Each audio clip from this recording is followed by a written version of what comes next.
High, কেমন আছো সবাই? আশা করি সবাই খুব ভালো আছো। আমরাও জাস্ট ফাটাফাটি আছি। দিনটি ছিল শুক্রবার, 17ই আগস্ট। সবাই মিলে বেরোচ্ছি। হ্যাঁ, না না, এখন তো বলবো না, একটু পরেই বলবো। একটু তো সবুর করো। ফাইনালি চলে এসেছি আমরা সোনারপুরে। দিদি বাড়ির থেকেই বেরোনো হয়েছে, সবাই মিলে একজোট হয়ে বেরিয়েছি। আর হ্যাঁ, এদিকে কাণ্ড হয়ে বসেছে। বাবা টিকিট কেটে চলে গেছে 3 নম্বরে, আমরা দাঁড়িয়েছি 1 নম্বরে। ট্রেন ঢুকবে আর কিছুক্ষণের মধ্যে। তো এরকম একটা ব্যাপারের মধ্যে কীভাবে যে ম্যানেজ করে সব কিছু করা হলো। তারপর যাই হোক, ট্রেনটা আমরা ফাইনালি পেয়েছি। চারজনে চার কোণে বসে পড়েছি, আর ছেলেরা ছেলেদের সেকশনে উঠে গেছে।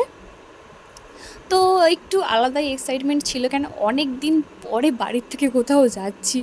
তো সেই লেভেলের একটা এক্সাইটমেন্ট কাজ করছিল মনের মধ্যে। যাই হোক, আমরা শিয়ালদায় পৌঁছে গেছি 5:55। আর আমাদের ট্রেন ছিল 7টা সামথিং 55, এরকম একটা ট্রেনটা ছিল আমাদের। তো দাদার খিদে পেয়ে গেছে, দাদা খাবে চানা। আর এদিকে কেউ খাবে না, কারণ আমি নিরামিষ খাচ্ছি যেহেতু, তো বাড়ির লোক কেউ খাবে না। আর দাদাই খাচ্ছিল, কারণ দাদা খুব খিদে পেয়েছিল। আর দাদা সব কিছু খুব একটা খায় না, তো চানাটাই বেশি পছন্দ করে। তো ঠিক আছে, উনি খেয়ে নিক। আর এদিকে আমাদের ট্রেন চলে এসেছে। আমাদের ট্রেনের নাম হলো উত্তরবঙ্গ। আর সব বসে পড়েছি যে যার সিটে। আমার ছিল একদম টপে 3 তলায়, টঙে উঠে বসতে হবে ভেবেই ভয় লাগছিল। কারণ ট্রেনটার মানে আজকাল যা ঘটনা সব খবরে আমরা শুনছিলাম, তো সেটাও মাথার মধ্যে খুব বাজেভাবে একটা এফেক্ট দিচ্ছিল।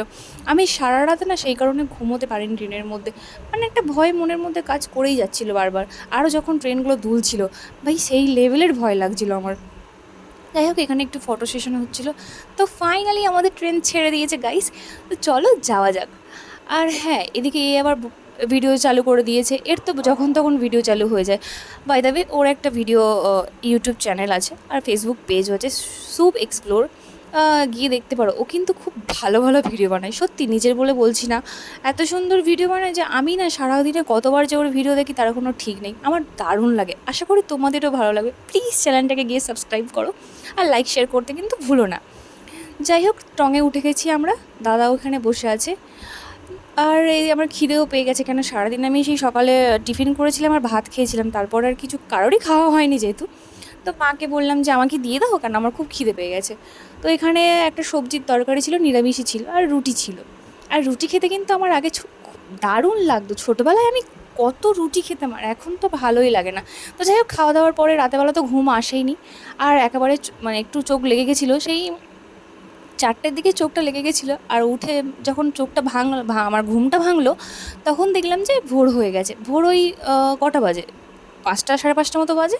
আর আমাদের ট্রেন গিয়ে দাঁড়াবে নিউ জলপাইগুড়িতে ওই 6:55 নাগাদ দাঁড়াবে। তো ট্রেনটা আমাদের অনেক আগেই চলে গেছিলো। আমাদের টাইমটা কিন্তু এরকম ছিল না। তো যাই হোক, ট্রেনটা আগে পৌঁছে গেছে, ঠাকুরের কৃপায় আমরা ভালোভাবে পৌঁছে গেছি। সকালে তো চোখ মুখ কারোর দেখার হাল ছিল না, মানে এত বাজে অবস্থা ছিল না। সারা রাত তো ঠিক মতো ঘুম হয়নি। তো চোখের হালটা তো দেখতেই পাচ্ছ, মুখ চোখের কী অবস্থা। আর সারা মুখে না ধুলো ধুলো বালি বালি একটা মানে ব্যাপার ছিল। তো যাই হোক, আমরা এনজিপিতে চলে এসেছি।